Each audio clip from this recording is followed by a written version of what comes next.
It's one of the worst tragedies, traumas I've ever gone through. It's the worst, maybe. On top of being part of the media, part of everyone in the world having an opinion about it. Devon, welcome to POVz. It is such an honor to have you here, the show that really dives into all points of view surrounding your life, the world, and ultimately Gen Z. Thank you so much for being here. Sophie, it is always great to see you. I'm glad to be here. Amazing. And I can't wait to just dive a little bit deeper into who you are as a human and Great. all of the things that make you you, that have really summed up your unique point of view on the world. It's gonna be great. And throughout the show, you may receive some text messages from our larger Gen Z community offering some alternative points of view. So keep an eye on your phone. Okay. Noted. And let's dive in.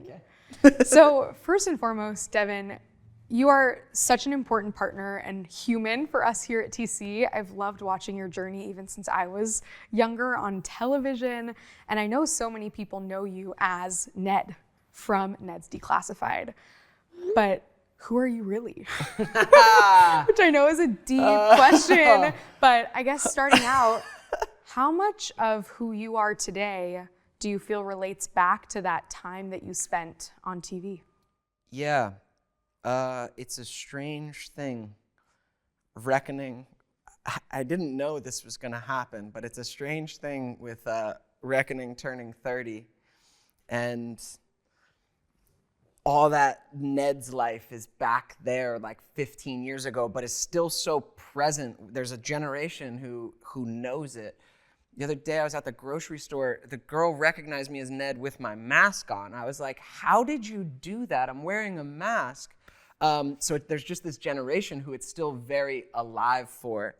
And I've worked my entire life to not deny Neds, but transcend Neds, and I still don't know that I have. And so a lot of who I am was shaped by that experience, and the vast majority of it positive. Working on that show was incredible. Like the actual work for 3 years on it was so good because the cast, the crew, we were like family. And then the show was so positive and so heartfelt.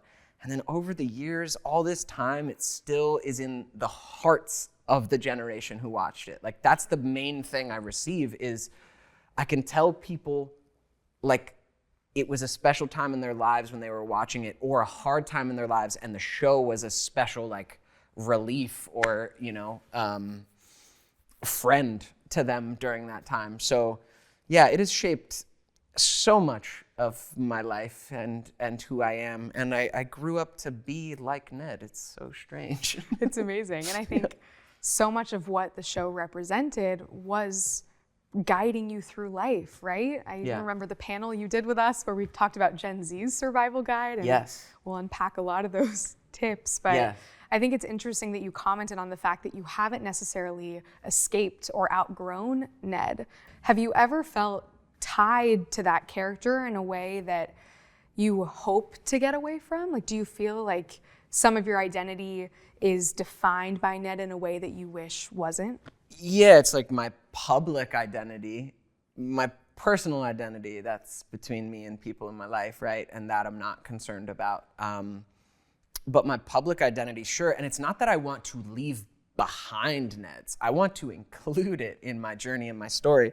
But absolutely, I mean, I want to act for the rest of my life, and being known for a role from my childhood is not exactly the dream. Or I'd love to be known for it and what I'm continuing to do. And so even though I've worked since then, I still haven't transcended that in the public sphere. I still haven't hit another role that's as meaningful to people as Ned. So I'm still going for that. Like that's still an aim and a goal and something that I have to deal with sometimes is like, okay, Devon, like count your blessings, be grateful, like it's okay. For sure. Yeah. And I think it's fair to say, as someone who gets to observe your amazing career, you've had so many meaningful roles, I'm sure, for yourself and so many other people. Sure. What have been some other roles or projects that you've worked on that you feel really define who you are today? Every job is different, and every acting role is different, and sometimes it's the movie, sometimes it's the role and how it's received by people that affects me the most. Sometimes it's the experience on the movie. So I shot this movie in Mexico in 2012 called Sundown that like not a lot of people saw, but it's a spring break like genre comedy. You know, 2 high school kids go down to Mexico for spring break, and it's chaos and debauchery and all that stuff. And I really love our film that we made, but that experience on that movie kind of changed my life, whether the movie got out there or not. And that's a really interesting thing about acting is sometimes it's not even about the outcome. It's about the work and the experience with the people and where you are and the job itself that kind of does what it needs to do. It's amazing. Yeah. And I'm sure you could say the same for life itself, right? It's so much about who you're surrounded by, the work that you're doing, how you spend your time. And I want to bring it all the way back to the beginning of your life, growing up in Georgia, yes, pre-Ned, pre-acting. Yes. What were some of the values and the experiences that you had at a young age that you feel even still today ring true to who you are? Yeah, I grew up, for people who don't know, in the suburbs of Atlanta before I started coming to LA at like 12. And I mean, acting started pretty early, to be honest. Acting started at like 7. Because I was just a little ham. I loved attention, and I saw like Austin Powers and Ace Ventura and would just like recite those films, like just do impersonations at like 7, 8 years old and like make adults laugh. And my parents were like, that's not normal. Like, do you want to do something with that? And they put me in theater, and I was like, I love this. And that led to everything. But as far as values from when I was young that are still around, I don't know. I guess just like having good friends and being a good friend, and I don't know, being open to learning. And I don't know, I still love the outdoors. Like in Georgia, it used to be like forest everywhere, and I still feel at home when I'm in a forest and out of the city. That's amazing. Yeah. I think so much of how we're raised inevitably leads to where we are. For sure. It makes sense that you were starting to recite those films at age 7. Yeah. And I know even today you wear so many hats, right? You're a songwriter, you're a singer, you're an actor, director, writer, producer. Would you say that you have a favorite hat that you wear? Acting is my favorite. It's my favorite. It's the best. When I get a chance to do it, like being on set is my favorite thing. So ultimately, hopefully in the future, that can translate to, I just wrote and directed my first short, and that's something I want to get into, but I wouldn't call myself a writer-director yet. Like, I'm like just starting down that path, and I think I will enjoy that as much because it's still being on set. But being on set, it's just my favorite thing in the world. Like, I've been doing it since I was a kid. I loved it when I was a kid. I've had enough time in between jobs, like in my 20s, where you know, you don't know, where sometimes I check in with myself is like, do I still love this? And then I end up on a set and I'm like, I love this. This is the only place I want to be. So that's still my favorite. And then music is kind of more personal. Even though I put stuff out, music I'll do for the rest of my life, but acting I want to do publicly for the rest of my life. It's awesome. Yeah. And I think it's interesting how you bring up your public self versus your private self. Mm-hmm. And I know you said that you save and reserve a lot of who you are privately for the people in your life, but has there always been that juxtaposition for you? You know, going into this industry at such a young age, have you felt the need to have some sort of a facade up or a wall up with people? Yeah, so when you go into acting young, I think why so many of us kid actors end up messed up is, I mean, as kids, you really are there just to like as a kid, you just want everyone to like you. You want to do what's right for the authority figures, the director, your parents, the teacher, whatever. You want to do what's good, right? You want to be a good kid. So you put that in a professional acting environment, and I think a lot of us kid actors don't even realize that we are developing a mask. We're developing kind of a caricature of who we are, and that's what we present to people.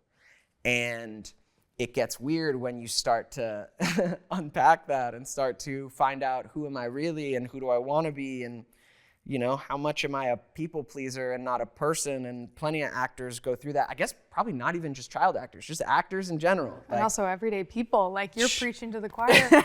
So yes, we all have, like all of us can have a tendency towards people pleasing, but there's just a different level when it's acting because you're actively signing up to be judged on how you're presenting yourself. You're actively signing up to be assessed and put into places where you are presenting the right thing, right? So there is a public self and a private self, and I've done what I can in my life to make those very similar. I've done what I can with my platform and just with my life to make sure who I'm presenting myself to be is pretty close to who the hell I really am. But there is a difference. There is a difference when cameras are on. There is a difference when I'm talking to thousands of people like online and not talking one-on-one to someone. Like, yeah, there's just something there, and I think any actor, and I guess a lot of people can attest to it too.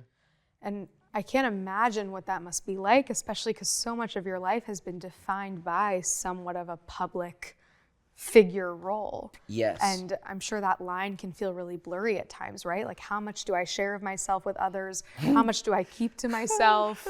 How do you draw that line for yourself? By getting it wrong and by trying it out. And I just go on what I feel. I can just go on what I feel. And sometimes that's led by some emotional reaction to something, which might get me in trouble. So during COVID, I don't know, I've learned a lot about this because I started getting online a lot and being really real in my live streams. And I had a Patreon for a while where I was just like being who I really am and sharing kind of all of it with the public, like as much as I can. And there was a time where that felt empowering and correct and needed for me and like positive. And then there was a time where it flipped, where I actually felt out on a limb and I realized I don't want to give everybody all of me. They don't deserve it. And this is a lesson for anyone's real life. You shouldn't give everyone your sweetest self, because there are people who will take advantage of it. And if you can handle that, cool. And you want to do it anyways, cool. But there are some situations where actually being guarded is correct. I think we have like a lot of messaging around like, just be open and just be yourself always. And like, don't worry about the haters. Vulnerability is a superpower. Exactly, yeah. Right? Like, just like go do it all the time. And no, not all the time. Not all the time. There will be people in your life, not everyone's going to have a big platform that people can't deal with, but like there'll be people in your life who maybe don't deserve you giving all of you and all your best. They might take advantage of it. So learning that line, it's a constant dance, and you kind of just have to go off your intuition and see what happens. Yeah. And was there a recent moment or anything you can remember where you really reached a breaking point? In terms of, like, I was doing these Patreon live streams, and I love all those people who were on there during COVID. It was a way to, like, interact with fans during COVID and kind of create a community and kind of work out some things that I was trying to figure out in terms of how I want to relate to the online audience that I have and my own voice. And I was doing it for, I don't know, like 9-10 months or something, and I don't know, nothing happened, but I just hit a point in myself where I realized, like, I'm done with this for now. I'm done with this for now. I'm sharing too much with strangers, sharing too much with people who can't know me. And I just feel out on a limb, and I'm gonna pull it back. And so the same way I went into it, which was like with my intuition and feeling like it was something I should do, was the way I got out of it. Was just going, oh, time to pull back. Well, there's a survival tip. Trust your intuition. It's amazing that you were able to have that litmus test for yourself. And I'm sure with COVID alone, let alone how you were sharing yourself so publicly with strangers, that can take a toll on your mental health. And I know you and I have talked about that a lot, you know, struggles with anxiety, depression. Yeah. When is your earliest memory of when you started experiencing mental health struggles? So I'm gonna be really spoiled here. My life is not common to most people's story. I had a family that was together early in my childhood. My parents saw something that I love to do and changed their lives so that I would have an opportunity to do it because they believed I could do it successfully. And then I booked Ned's my first pilot season. Like, so much of my childhood, look, it's not that I didn't feel insecurity about things, girls, like anxiety, you know, sadness about losing pets. Like, I experienced normal emotions. I wasn't a robot, but like true instability, anxiety, depression, I'd say I didn't really face until 25 when my parents got divorced. So I feel lucky in that regard. And some people are like, damn, I was depressed at 12 or 5, right? Like, kids have been dealing with this way younger. I feel lucky. But yeah, around 25, my parents got divorced, and I went into a depression that I went, oh, this is what people are talking about. All the times people said they were depressed, and I would like empathize and feel like I understood and say like some nice like, but you just gotta beep boo, you know? But the grass is, but you just gotta be there, and then it's all the things I had heard. I didn't understand what people were talking about, and I learned that. So that was this weird moment where I was so depressed, and you know, this thing was happening. My family was falling apart.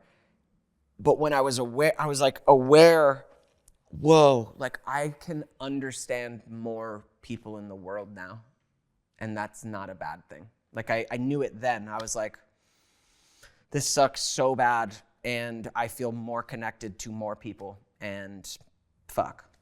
I mean, yeah, it's amazing that empathy kind of hit you out of nowhere through that moment, or at least now, because you can probably see the forest from the trees. But in those moments, and also I'm sorry you experienced that. No one should have to go through that. Yeah. And, you know, from 25 to where you are now, what have been some of your ways of really coping with mental health? Like, is it conversations for you? What does self-care look like? Yeah, that's a great question. From then until now, it feels like anytime I get on my feet, there's another thing that's happening that's bringing me into more depression, and it seems to be compounding.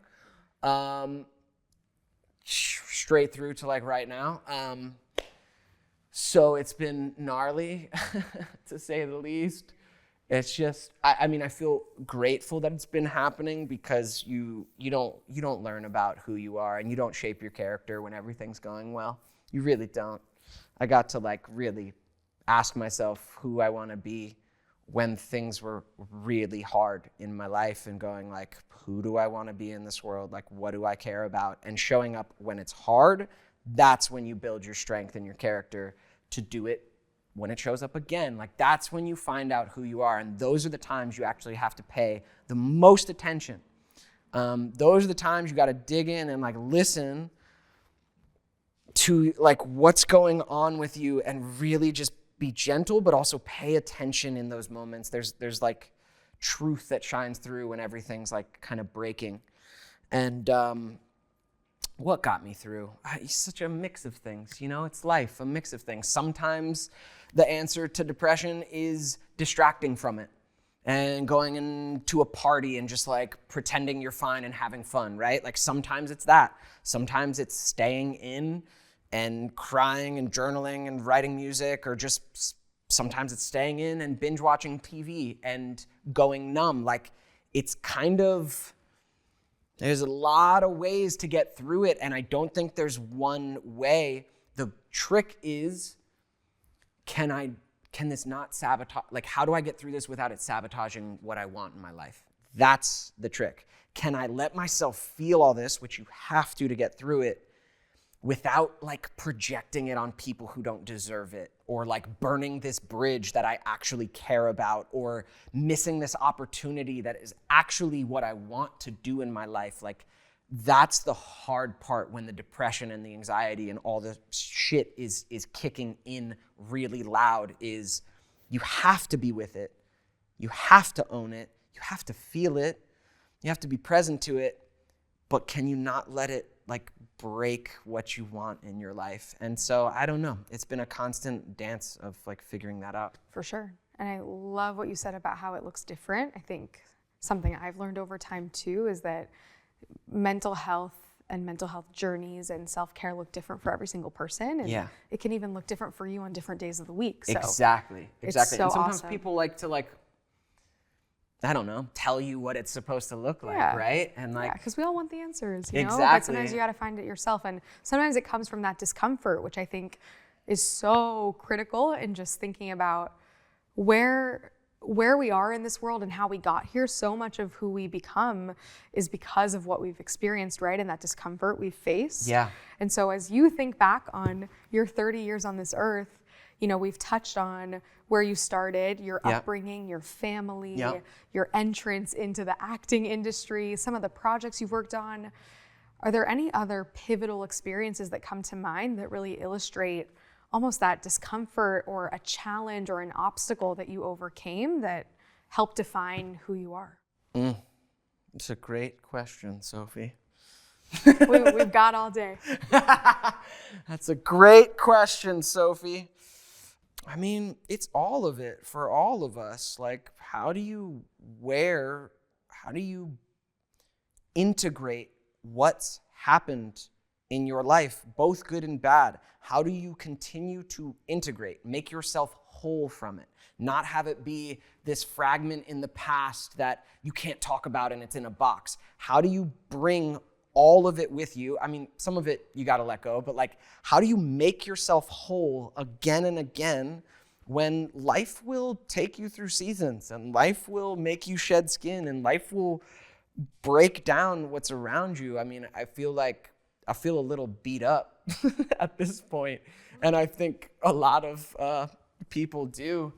I think at all ages, when you continually have like the shape of your life change, when you continually are like aiming at something and then it fully shifts, or, you know, I mean, it happens in a microcosm in a relationship. When you go through a big breakup, it's like your life was on this one, it looked this one way, it had this arrangement, and then the breakup happens, and everyone knows what that feels like. Everyone knows the identity chaos that opens up when a major relationship ends.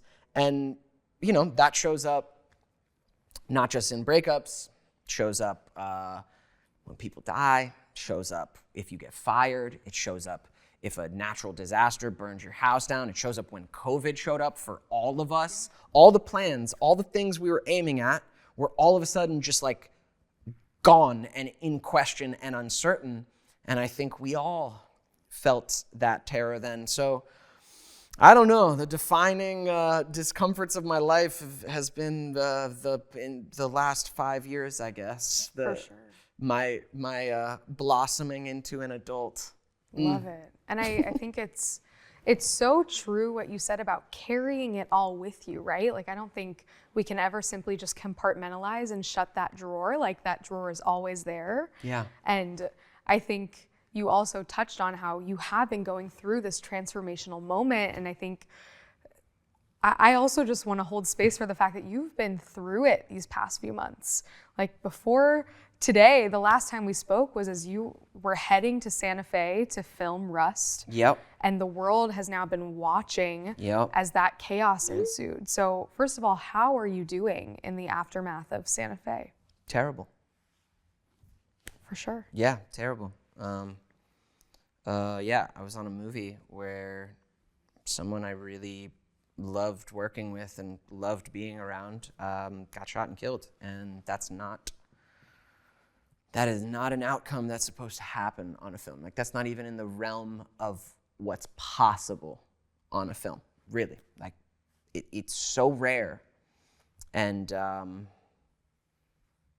yeah, I don't know. Yeah, still processing. Still processing. Yeah, not well. And how have you been able to even just get through the days? Some days I don't.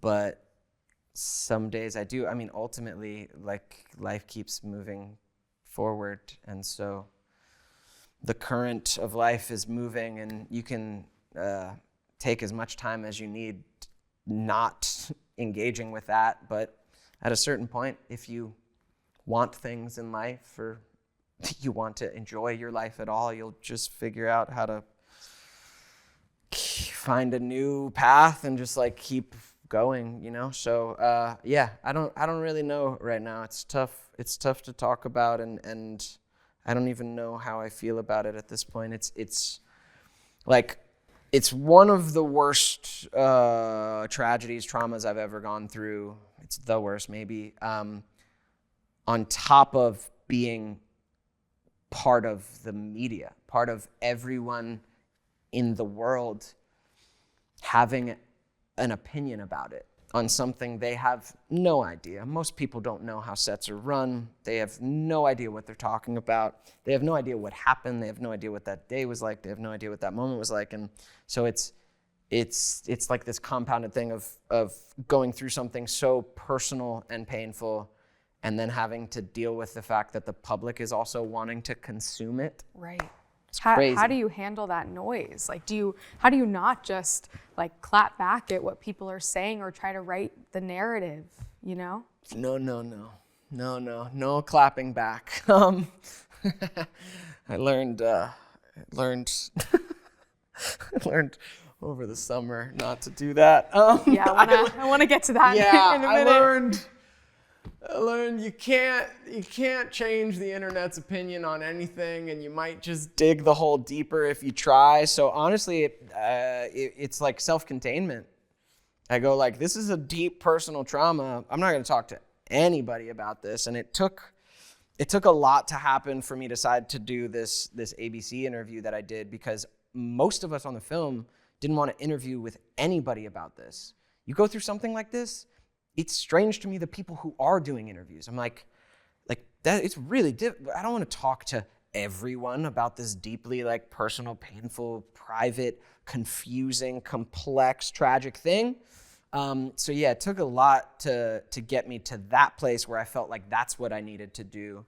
And yeah, I think it's still gonna keep unfolding. Yeah, and you're still grieving. Everyone, I'm sure, in the cast is still grieving, and to have to grapple that publicly with everyone around you, not just the people who were there or knew her, is probably so frustrating and difficult, and so many different emotions. All of it is so surreal and so strange, and yeah, I don't know what to say. It's crazy. It's just crazy and painful. Yeah. And nothing can change that. So I appreciate you even sharing about it. Yeah, I mean, most of the time I have things to say about everything. Most of the times I can articulate how I feel about things, but this one is so complicated. So complicated. On top of, we spoke already about how I've wanted to act since I was 8 years old, and I hit the Ned success. And since then, I've been working towards what's the next like wave of this industry for me. And it's not that I haven't worked. I appreciate all the jobs I've done, but nothing has like hit this momentum that I've been trying to catch again since Ned's. And that's a common thing for a child actor transitioning to an adult. That's like a common, difficult transition. And, I got a young face. I still look like 20, I feel like. And so it's taken some time, right, to get into this place. And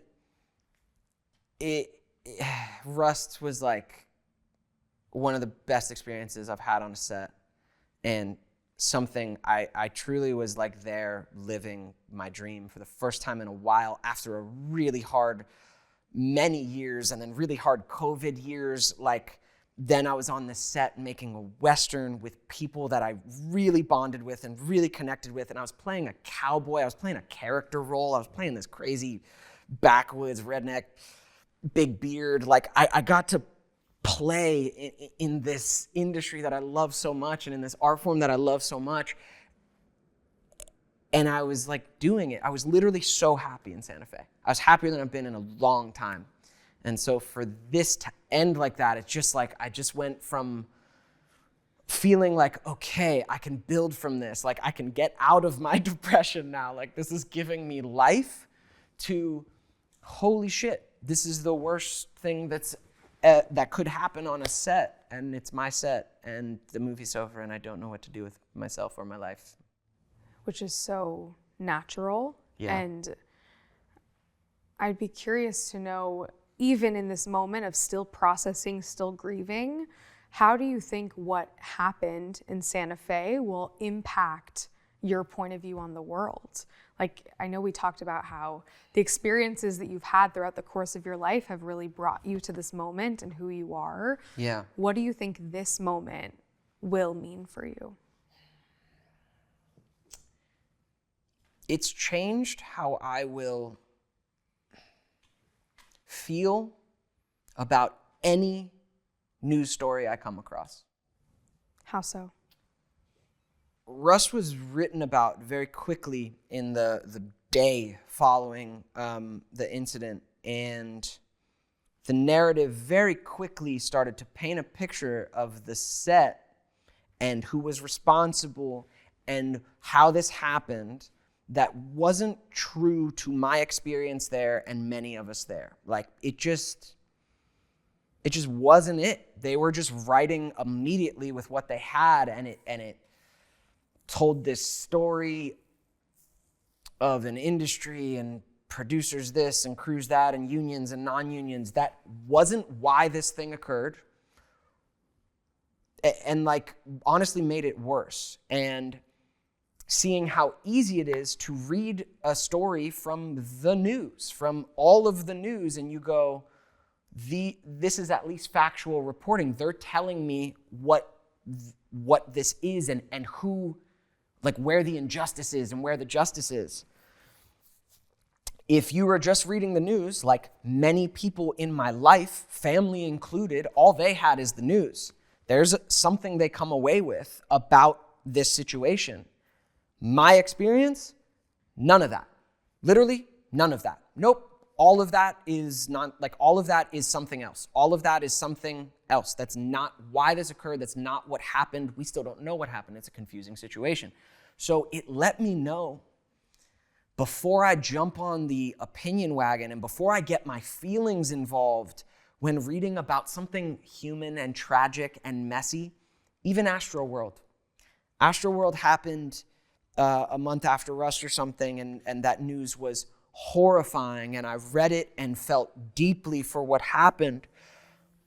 But I knew from Rust, before I decide who to blame for this, realize I don't know. There's a ton of moving parts to this. I don't know how much of that responsibility is Travis Scott's. I don't know. It's easy to go, for sure, it's his festival. You walk through his mouth to get in it. Yeah, that's real easy. Guys, when something tragic happens, it's often, and unexpected, it's oftentimes so much more complicated than that. And yeah, so for the rest of my life, I'll know to really take news stories like that with a grain of salt and really be suspicious about if they're trying to point blame at someone, because we don't know. Maybe it is them. Maybe it could turn out to be those people that you want to blame. But do you actually know? Like, do you really know that that's who, you get to put your internet anger on? Like, for me, I won't do that lightly again. I won't do that lightly again. So it's changed that. It's also changed, unfortunately, I grew up a young, optimistic idealist, but also my life was going awesome. I set out to be an actor. First pilot season, book Ned's Declassified. Bing, bang, boom. I'm doing what I love. Like, my worldview, I didn't quite know how much. My family's all together. My parents are still married, right? Like, I didn't quite realize how much my worldview was shaped by, like, because like my life was this one way. Unfortunately, some of this has also, it just makes me wary of the internet, wary of the mass groups, the identity groups, wary of getting into it on the internet with anyone. It just makes me go, like, I know who I am in this life, and no one online can tell me who that is or define that, and they really don't know, but they will try. And so it just makes me kind of want to pull back from a lot of that and just like be involved with people in my life. So I think it's part of growing up, and especially part of growing up in a public life, but it doesn't feel good to feel like I'm learning this from my experience, that I need to be watchful of how much I interact with the public. It doesn't feel good. I want to be open to everyone. I want to be open to life and humanity and all the people and all the things, right? For sure. Yeah, but I don't think you can. Sometimes it's unavoidable, right? I know you briefly alluded to this past summer, but oftentimes the voices of the masses and the internet can get so loud, especially when it comes to cancel culture. And I know there was a bit of an incident with one of your former co-stars from Ned over the summer and TikTok. And I guess when it comes to POVs, what is your POV on cancel culture? There's a lot of behavior in our society and in our culture that I still don't like the word, but for lack of a better word, should be canceled, that needs to be canceled, that needs to be confronted, that needs to be challenged. There is so much behavior, injustice, norms that need to be challenged and confronted, and I get that. That's where this culture comes from, and that's when it's at its best. Everything in life is a spectrum. Nothing is a monolith. There is no like one version of this. So you can't throw out cancel. You can't throw out anyone who's like voicing a major concern about something and call it cancel culture, right? Like, that's not it either. There's a lot of people speaking up about a lot of things that need to be challenged, right?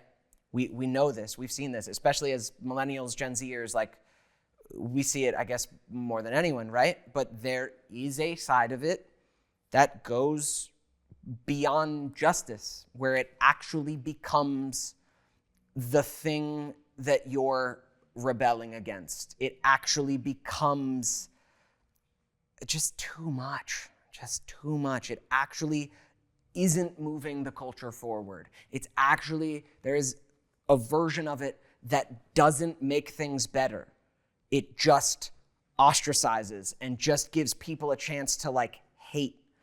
That was what I originally tried to speak up about in all this. I tried to articulate it well, and honestly, I should have just, what sucks about all this is I learned like I should have just shut my mouth. Well, how did it play out for you? And what were the effects of what happened on you? I'm still nervous to talk about it because I don't want to do any more harm. I just want to leave it there in the past, but I will try.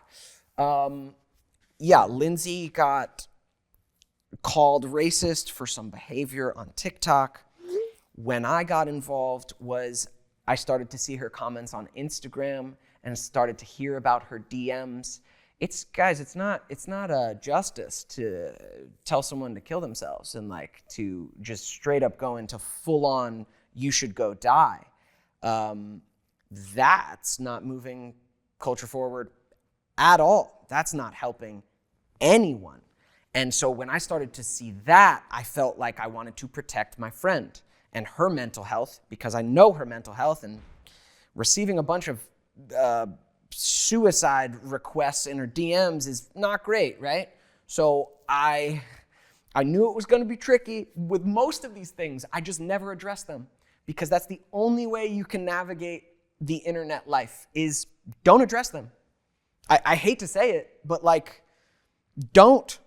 For most people out there, just don't speak to them. Just keep on moving, because as soon as you do, it's going to get messy. And I knew that, and I tried to articulate it as best I could, and I cared for all sides of this. I knew that there were Black creators on TikTok who were upset that white people were getting famous on TikTok for doing their dances and stuff like that. I understood the root of where it all came from, and I empathize, and I'm like, I get that. But this doesn't feel like that, and the response feels out of proportion. And really, I was just concerned for my friend and tried to say something that spoke to all sides, and I thought I did, but all of that went south, and honestly, I should have just shut my damn mouth. Do you really feel that way? I really feel that way. Wow. I'm glad I stood up for Lindsay, and I love Lindsay, and like, I know where I was coming from in doing it. Again, I told you, I listened to my intuition. My intuition said, I gotta help my friend. And intentions were good. Intentions were good, but we know how that can go in life. Like, that's no excuse, but like, I just wanted to help my friend out, and I kind of knew I might be jumping into the mud here, and at the time I was like, let's do it. But honestly, I feel like I made it worse for both her and I, because it made it bigger. I feel like I should have just kept moving, and so should she. And like, sure, if someone wants to come up to me in person and say they have these feelings about this thing, I would talk to them, because in person, that's one person. People online like to speak to you like their opinion is everyone's, like how they felt about what I said is what needs to be addressed, and because everyone feels that. And I'm just like, that's not true. That's not in my DMs. I'm talking to people about a lot of different opinions about that, so I can't speak to one of them. It's just so tricky and difficult. So yes, I feel like I should have just not said anything, and I kind of wish I didn't, but I couldn't have known, really. I jumped into defensive mode for my friend's well-being, who I know in real life, For sure. And cancel culture is such a difficult dance, right? Sometimes you get it right, sometimes you get it wrong, but... That's it. That's what I'm saying. Like, I get what people are doing. I get there's this movement, especially with Gen Zers, millennials. We want to change. We want to stand up to injustice. We want to create a more equitable world. We want everyone to have a fair enough shot at this life. Like, look, guys, life isn't fair. Life's not fair, and ever. And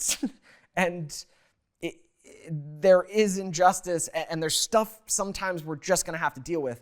But if you're a young person in America, you better understand how fucked up it's gone on in this country, right? And there are things to stand up to. So it's like, I get where people are coming from. But when it turns to telling someone who didn't really do anything that outward to kill themselves, and that's justice, like, that's not it. The best of the cancel culture movement should be aiming to make our society better. And if it's not doing that, then what's it doing? So speaking of cancel culture, I think it's time to bring in some POVs from the larger TC community. You can expect some texts, some perspectives that relate to different things we talked about. So let's do it. Let's hear it, community. Let's get into it. Here we go. What do I got? Oh, you got one? Yeah, they sent. Okay. I think holding people accountable doesn't have to be through cancel culture. There are productive ways to do it without ending their career. What are your thoughts? I have to agree. There's some people, Harvey Weinstein, like, that's a monster. That's someone with a repeated predatory behavior. Like, ending that person's career and no longer keeping him in a position of power to continue doing this thing makes sense to me, right? It's like there are always examples where it makes sense, but then, yeah, I think we have to have some ways to hold some people accountable without demanding you end their career. Because first of all, it's very rare that you can anyway. Like, a bunch of people are getting canceled and they're still totally fine and working. It's just like Twitter that's like, no, you're canceled. And they're like, no, I have jobs all the time. Right. Well, would you categorize Harvey Weinstein in the cancel culture category? Or would you consider that jail? Is there another Is there another subcategory? Sure, I did go to the biggest extreme. Because I think the line gets so blurred, right? The line does get blurred, and each of us has to feel into our own humanity to know what that line is. Because there are things that are unacceptable for people, and they go like, you shouldn't have a platform because you did this thing, but life is long, and we grow and we change, and if we want society to get better, there are times where you just need to tell someone, sit down, shut up, and like go away. I know even in my private life, there are times where it's not about helping that person grow. You just need to go, you know what, you're toxic, don't be in my life. But there are times where someone needs to be allowed to move through it if they are facing it, learning from it, and moving on. I think that's the only way we get better. That's the only way the movement works. Yeah. Another text. Okay. I think almost all child stars fall off the rails. There's something wrong with the child acting industry, and no child should ever have to endure that, no matter how much fame or fortune comes out. Hate to break it to you, Mary Kate and Ashley. Whoa. Wow, sassy POV bringing the child star stuff in. I disagree from experience. So, unless you're a child star, you have less experience. So, hate to say, your opinion is built on less information. However, still valid, just built on less information. But I know what they're saying. I mean, there are tons of child stars. It's honestly cool to see the movement of child stars who are speaking out about it now. Allison Stoner and Jeanette McCurdy. Like, I love what they're doing. My experience wasn't like theirs, although I know what they're saying on here, because even my wonderful experience in the child star industry, it still leaves you a particular kind of messed up, because you were a product to people. You were a commodity, and you catered to that. And that leaves you as an adult with all sorts of identity stuff to figure out. However, I think no matter how you grow up, you're going to end up with some strange identity stuff to figure out, no matter what you're doing. And a lot of the child star industry, the child acting industry, can be predatory, but a lot of it can be great and just is what it is. I mean, we make films, and we need to tell stories with kids too. And so we're going to, and there are all sorts of laws to try and make that as safe as possible. Ultimately, it comes down to the parents. Ultimately, it comes down to the parents. There's good versions of it and bad, and really most of the time it's how aware were your parents being during all of it, and or how predatory were your parents. So I don't know to that POV. I get what they're saying. There's some truth to that, but it's just not full. You said no child should ever have to endure that. I hate to say, but like, I don't regret it. I'm glad I went the path I went on, even though I'm dealing with it now. We all deal with our childhoods. For sure. Okay, mental health has become overhyped and trendy. Gen Z is so sensitive, and most of that is because we've normalized mental health. Yikes. Strong POV out there. Again, I kind of understand what this person is getting at, but man, life is just not absolutes. Like, both are true in some sense. They said mental health has become overhyped and trendy. Gen Z is so sensitive, and most of that is because we've normalized mental health. Okay. The two sides of this that I see, and this is how life goes, and there's not just two sides in everything. There's often a spectrum. It's many. But the things I see here in this POV is like, I think there is a side where mental health has become like an identity badge that people wear now, especially young people who don't have life experience or an identity yet. Now your problems, your deficiencies, your differences, or your depression, your anxiety your trauma becomes this like badge. And I have seen that where I think there is a tricky thing when your trauma becomes your identity. Then how do you move beyond it? To move beyond it is to leave your own identity, which is a type of death. So therefore, your trauma is something that actually you're incentivized to not let go of and not actually heal from because you've adopted it as your identity, right? That's a really dangerous place to end up in as a human. And I think a lot of Gen Zers, millennials, I think a lot of people can get caught in that trap. And because mental health is so normalized and talked about amongst Gen Z, I have definitely seen it. I've definitely seen the version that this person is talking about, where it's like, this is something else. Like you actually, it doesn't feel like you want to heal from this. You want everyone to just like tell you that yours is the worst, right? But you can't go so far to say that everyone is so sensitive and mental health is not real and is trendy. No. Again, just like cancel culture, the roots of mental health becoming normalized are because it wasn't, or because it was something everyone suppressed. You weren't allowed to talk about these things. You had to deal with it yourself or buck up or move on, when grief is a universal process of life that we will all be going through continuously, and you don't get to skip it. People who try and skip grief end up freaking out in an inappropriate moment, end up abusing their kids, truly, you try and repress your grief, it will come out. You cannot skip going through it. So it's both. Mental health needs to be normalized and talked about, and be careful of the trap of letting it become your identity. Whew. I've never considered that before, so yeah. I appreciate you sharing that. I think it's something we forget, right? Like the things that we experience aren't meant to be skipped over. Yeah. And I think obviously it's probably easier said than done with mental health, but really appreciate you bringing that up. Yeah, and there's a way of empowering yourself by learning about your mental health stuff, and there's a way of integrating it, again, becoming whole with it.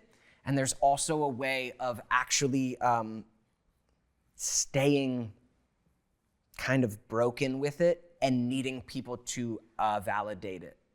Sure. And so you just want to watch out. There's no clear way of doing this. I got another one. Ooh. Ned's Declassified should be rebooted in a new way. It should highlight that mental health is important for everyone, from middle schoolers to adult men.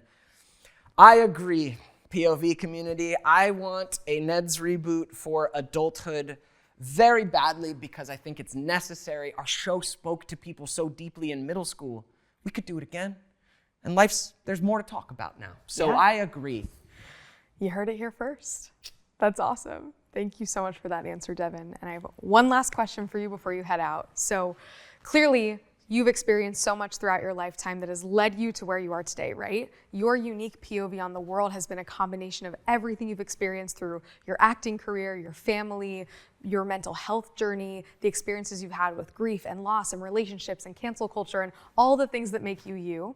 For any young person out there who's currently trying to find their POV on the world, still going through it, trying to survive, if you will, the different trials and tribulations of growing up, what would you say to your younger self from where you are now about what you've learned about the world that could help someone else out there going through it?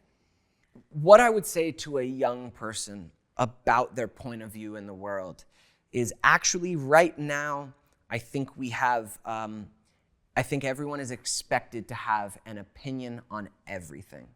And I think that is a problem you want to watch out for at any age, but really as a young person. You do not have to have an opinion on everything just yet.